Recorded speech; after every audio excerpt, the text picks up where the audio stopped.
Hello, and thank you for joining me today. Well, this is the Tuesday, April 13th edition of our video devotionals, and we appreciate you being with us today. If you were with me yesterday, then you're going to say to yourself, I thought he was in Asheboro. He said he was in Asheboro in the High Point area, and I was, but we're transitioning, going back and forth, commuting as they say. So we'll be here for 3 days here at Harkers Island, head back out on Friday to High Point to take care of the church business there. And so we're commuting a little bit. Appreciate Woodlawn Baptist Church being patient with us as we're in this transitional period. But we thank God that He's allowed us to be where we're at, and we're excited to get permanently there to High Point and be able to minister and do all we can there, because it certainly is hard to pastor a church, about 5 hours away. But it'll all work out, I know. But here we are, and we appreciate you being with us today. Now, the birds might be a little bit loud for some reason.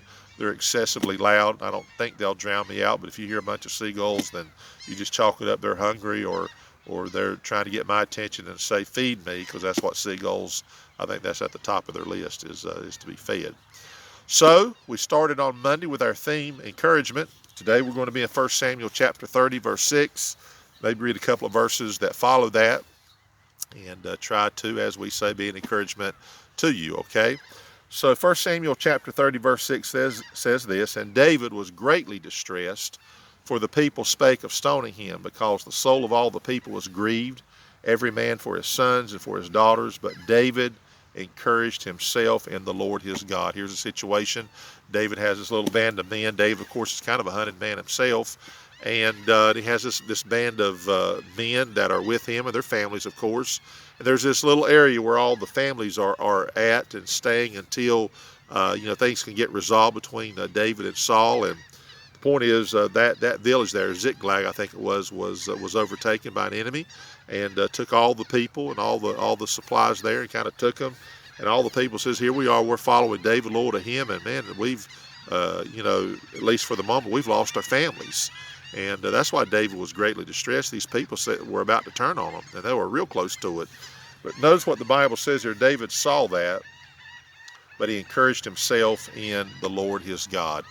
There may be times you're in a position where you're going to have to do this. I think of two scenarios. One, of course, is you might be the center of a situation in which it's no fault of yours, but you're kind of the center of it, and people are looking to you, and things are going on, and they're about ready to bail. They're about ready to jump ship, as so to speak, and not support you.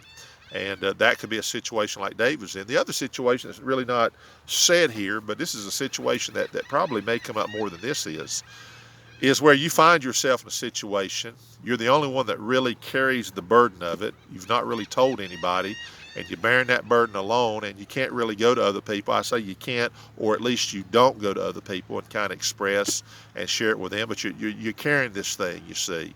And for whatever reasons, maybe good reasons, you just don't do that. And you don't tell anybody. You're bearing the burden alone. And I say alone, at least you. And this is where you say to yourself, but you know what? The Lord does know, and I'm going to go to him.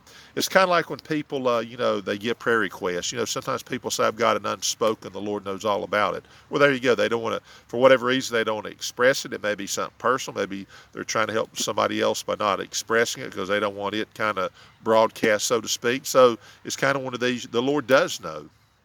And the truth is, there's times when I think it's proper just to go to the Lord and say, Lord, I need to be encouraged, and I know you can encourage me because you do encourage me, but I especially need it now. A couple of things here that follows here, of course, that David did that kind of tells me how David encouraged himself, or at least this is what's proper to do in that scenario. And David said to Abiathar the priest, so he's in the sense, the religious leader, spiritual leader, I guess I should say, Ahimelech, son, I pray thee bring me hither the ephod. And Abiathar brought thither the ephod to David. So in other words, David is continuing to do the things and going through the right channels he thinks he's supposed to do. He's not just off somewhere feeling sorry for himself and trying to explain these things to everybody. No, he goes to the Lord, encourages himself, and continues to do the things that he normally would do, doing the things for the Lord. And then in verse 8, and David inquired at the Lord. And it basically says, shall I go after these people? And shall I pursue? And the Lord said, pursue. And David inquired of the Lord. So he's continuing that channel of prayer and staying close to God. And that's something we should always do, of course. But you're going to find yourself in situations in which it's going to be something where you say to yourself, well, I know one thing, I may not get encouragement because people are not feeling it, so to speak. They're not trying to encourage me. I'm kind of in a hot seat, perhaps. Uh, or it could be you're just bearing the burden alone and you're not letting anybody know for whatever reasons.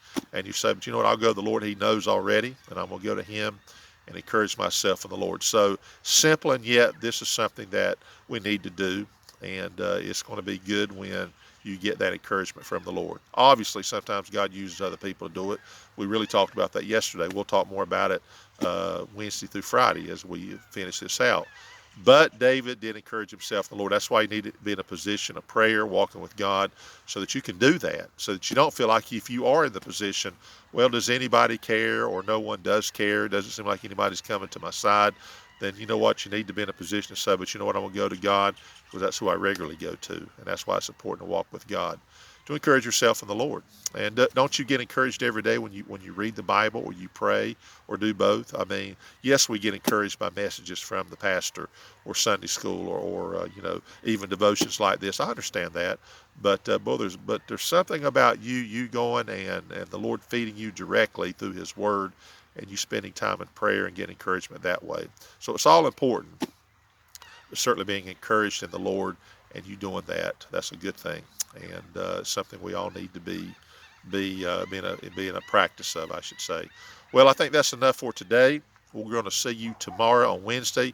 Appreciate you being with us today. And as we think about being an encouragement or being encouraged, be an encouragement to someone today. And sometimes you don't always see it on a person's face, but sometimes you can just say hello to somebody, not realizing that when they hear that or you show some kind of attention, it really helps them. So maybe you can do that for somebody today. Okay? Have a great day.